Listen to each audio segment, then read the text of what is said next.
하나님 나라 백성인 하백 여러분, 하백의 성경 아카데미에 오신 것을 환영합니다. 이 시간은 그리스도인이 꼭 알아야 할 기본 진리 70강 시간입니다. 함께 나눌 주제는 교회 가운데서 교회의 정체성입니다. 우리는 지난 시간에 이어서 진정한 교회의 특징인 하나됨과 거룩의 다음인 보편성부터 시작합니다. 보편적이라는 말은 문자적으로 전체를 가리키는 것을 뜻합니다. 초기에 이 용어는 단순히 지역교회와 구별되는 보편교회를 지칭했지만 나중에는 이단이 아닌 정통신앙을 고백하는 교회를 의미하게 되었습니다. 시간이 흐르면서 로마 가톨릭은 이 용어를 역사적으로 발전하고 지리적으로 확장된 교황 제도를 중심으로 하는 기독교를 가리키는 말로 사용했습니다. 16세기 종교 개혁자들은 정통신앙의 인정이라는 보편성의 초기 의미를 회복하려고 노력했고, 그런 의미에서 로마 가톨릭이 아닌 자신들이 진정한 보편교회라고 주장했습니다. 초기 교회가 지녔던 보편성의 핵심적 내용은 모든 사람에 대한 개방성이었습니다. 민족적 배타주의를 주장하는 유대교나 지적, 제의적 배타주의를 주장하는 영지주의와 달리 교회는 피부색과 인종, 사회적 지위, 지적 능력, 과거의 도덕적 상태와 상관없이 교회 메시지를 듣고 구주를 영접하고자 하는 모든 사람을 받아들였습니다. 기독교는 모든 사람을 위한 종교로 세상에 등장했기 때문입니다. 입의 유일한 근거는 예수 그리스도를 구주이자 주로 믿고 내 복음을 나타내는 공식적 입회의식인 세례를 받는 것이었습니다. 바로 이것이 보편성이라는 표지가 적용되는 근본적 영역이기에 우리는 다른 기준을 내세우는 교회를 의구심을 갖고 바라보아야 합니다. 참된 교회 안에는 인종, 피부색, 사회적 지위, 지적 능력, 도덕적 수준에 따른 차별이 결코 있을 수 없습니다. 다만 도덕적 측면의 경우는 진정한 회개의 증거가 있어야 할 것입니다. 또한 성경 메시지의 근본 내용을 명확하게 인정하는 경우라면 특정 교파에 대한 차별 역시 매우 신중해야 합니다. 사도성. 사도는 예수님의 사역과 부활의 증인이며 따라서 권위 있는 복음의 전달자입니다. 사도들은 예수님과 이후에 기독교 신앙을 지닌 모든 세대 사이에 서 있습니다. 우리는 오직 사도들과 그들이 신약에 기록한 예수님에 대한 증언을 통해서만 그분께 나아갈 수 있습니다. 이런 근본적 의미에서 전체 교회는 사도들의 터 위에 서 있습니다. 따라서 교회의 사도성은 성도들에게 단번에 주신 사도적 신앙을 어떻게 지키느냐에 달려 있습니다. 성경의 가르침을 통해 자체의 삶과 이해와 설교를 끊임없이 계획하는 만큼 교회는 계속 사도의 다스림과 명령을 받고 있는 것입니다. 사도는 문자적으로 보냄받은 자를 의미하기 때문에 신약이 때때로 다른 사도들의 이름을 언급하는 것은 결코 놀라운 일이 아닙니다. 이 같은 일반적 의미에서 오늘날 주님으로부터 보냄받은 복음 전도자, 설교자, 교회 개척자 등과 같은 모든 사람은 신약에 등장하는 헬라어로 아포스톨레이, 즉 보냄받은 자들입니다. 그렇다고 성경을 통해 지금도 교회를 다스리는 초대교회 사도들의 필적할 만한 특별한 지위나 권위가 그들에게 있다는 뜻은 결코 아닙니다. 오늘날 사도의 직분을 주장하는 것은 성경의 가르침을 잘못 이해하는 것이며 신약의 신적 계시의 권위와 최종성의 심각한 도전을 제기하는 것입니다. 사도성을 그리스도와 그분의 사도들에게서 시작된 사역이 주교직 계승을 통해 역사적으로 이어진 것처럼 이해하는 건 역시 잘못입니다. 이런 해석은 신약에서 어떤 지지도 받지 못합니다.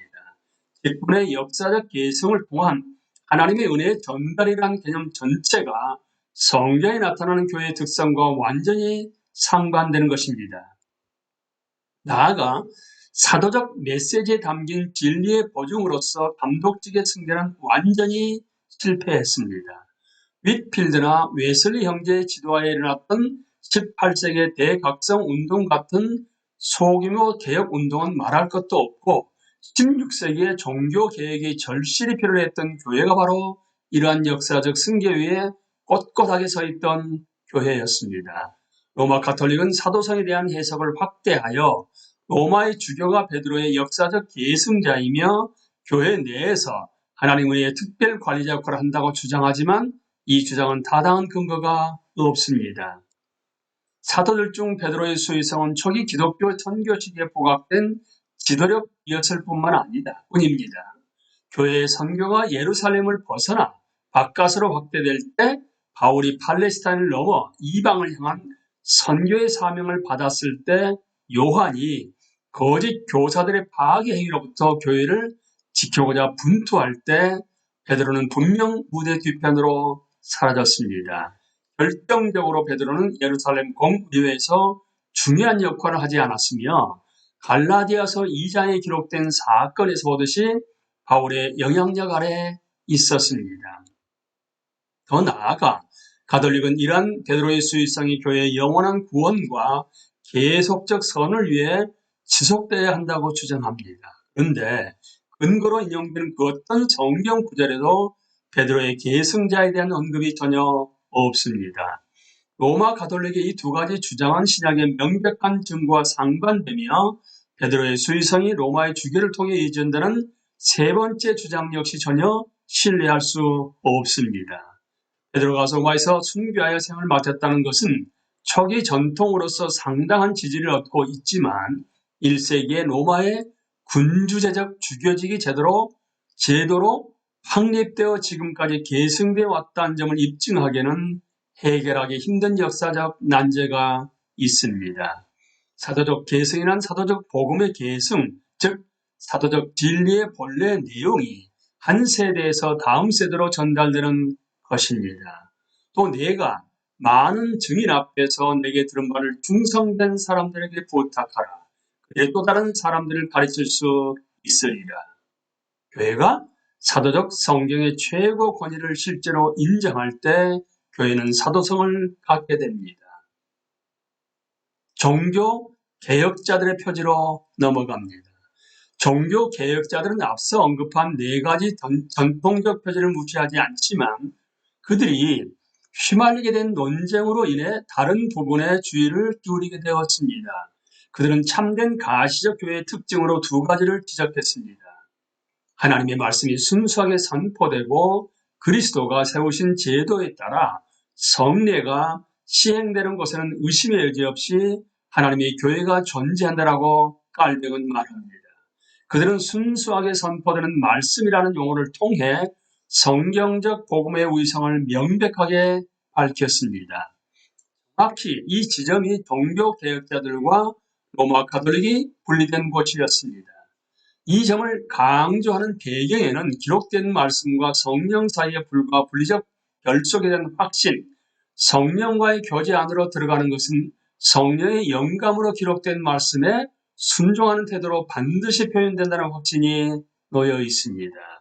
종교 개혁자들은 성도들을 말씀으로 이끌지 않는 성령에 대해 결코 아는 바가 없었습니다. 또한 믿음과 진리와 상관없이 하나님을 사랑하는 것에 대해 결코 알지 못했습니다. 그들이 참된 교회를 식별하는 또 다른 표지로 지목한 성례 역시 논쟁을 불러일으켰습니다.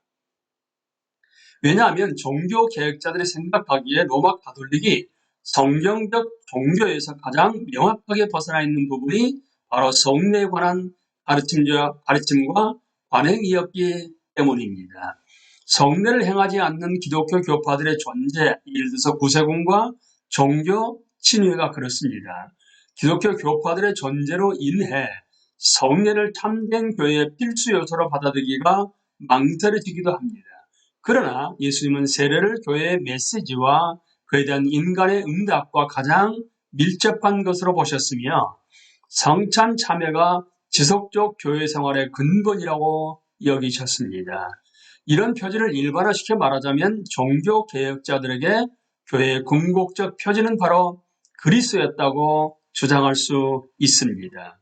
오직 그분이 말씀의 중심이자 성례의 핵심이 되시기 때문입니다. 이제 현대 표지인 선교로 넘어갑니다. 교회의 삶에 관한 예수님의 교훈을 통해서 우리는 지금까지 언급한 교회의 특징에서 명확하게 드러나지 않은 또 다른 내용이 분명히 있음을 확인하게 됩니다. 그것은 바로 땅 끝까지 예수님의 복음을 전하고 어디서든 어려운 사람들을 만나면 그들을 돌봐야 한다는 선교적 의무입니다.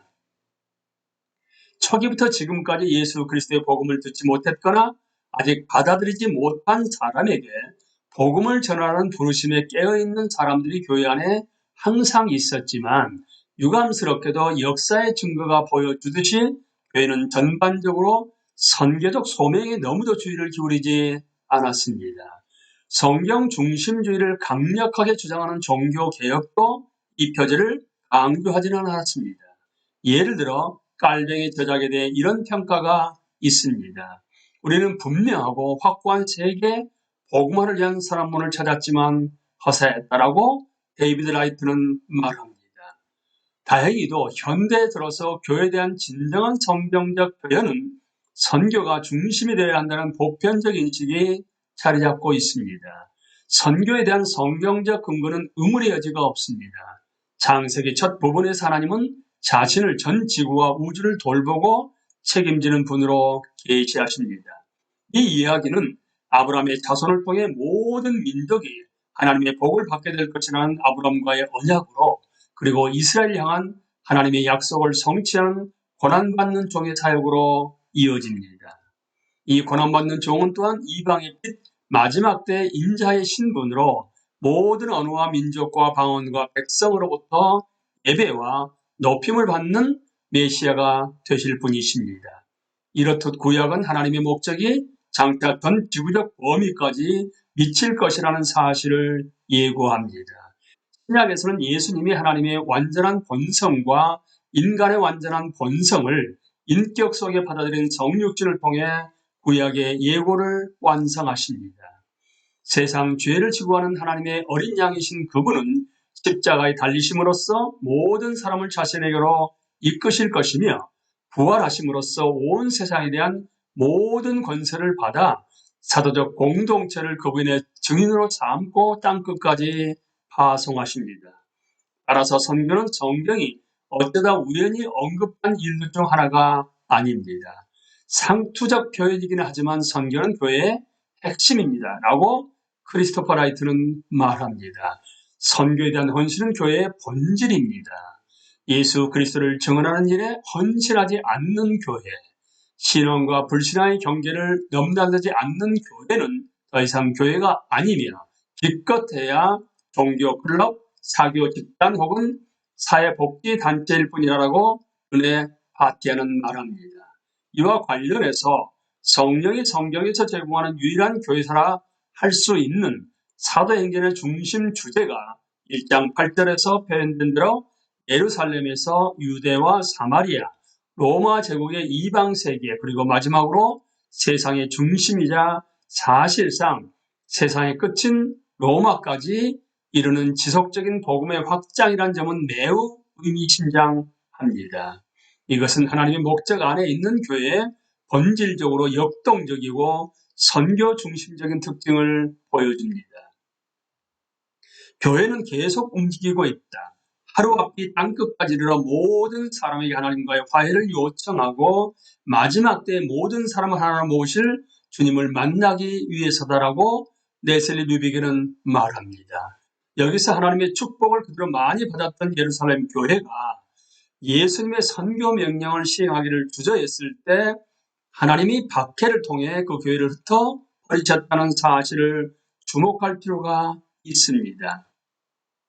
그 결과 복음은 주변 지역인 유대와 사마리아, 로마 제국의 이방 세계로까지 전파되어 나갔습니다.